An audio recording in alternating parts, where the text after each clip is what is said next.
പോകുന്നുണ്ടായി മുയല. അപ്പൊ പുറത്ത് ഒരു ചക്ക ഉണ്ടായി.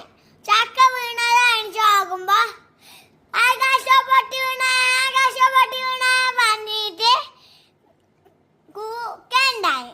കുക്കനെ എന്തോടെന്ന് പറഞ്ഞോ മുയല അച്ഛ പറയുന്നേ. മുയലച്ഛൻ്റെ വീട്ടിൽ ആകാശം പൊട്ടി വീണ പറഞ്ഞിട്ട് കുക്കോട് ആനോട് മാനോട് പിന്നെ പത്താള് പോയി. എന്നിട്ട് ഒരു കാട്ടിലാണ് ആ ജാബ് സിംഹം.